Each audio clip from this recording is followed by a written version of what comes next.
খুব বেশি বিপদে আছেন, দেয়ালে পিঠ থেকে গেছে, পৃথিবীতে কোনো মানুষের কাছ থেকে সহায়তা পাওয়ার আশা ছেড়ে দিয়েছেন, অসুবিধা নাই।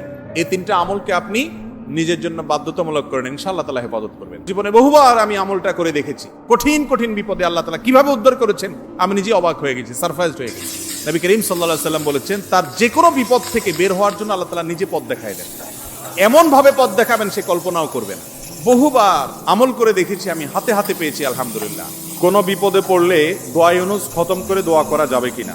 দোয়া ইউনুস এটা যে কোনো বিপদে পড়াটা হাদিস এবং কোরআন উভয়টি দ্বারা প্রমাণিত। কোরআনে কারীমে আল্লাহ রাব্বুল আলামিন বলেছেন, ওয়া কাযালিকা নুনজিল মুমিনিন।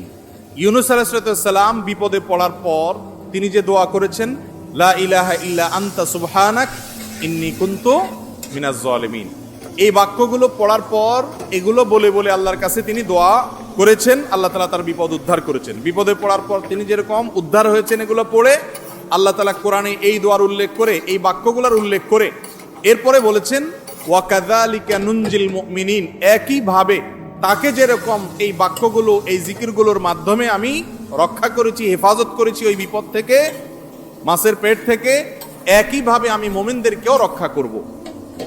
নবী করিম সাল্লাল্লাহু আলাইহি সাল্লাম বলেছেন যে ইউনুস ইবনে মাত্তা তিনি যে এই বাক্যগুলো দিয়ে আল্লাহর কাছে বিপদ থেকে উদ্ধারের পথ খুঁজে পেয়েছেন, সেগুলো তোমরা পড়বে তোমাদের বিপদে আপদে। এজন্য বিপদ আপদ, বিশেষ করে কঠিন বিপদে আপনি যদি পড়ে যান তাহলে মুক্তি লাভের জন্য দোয়া ইউনুস বেশি বেশি পড়বেন।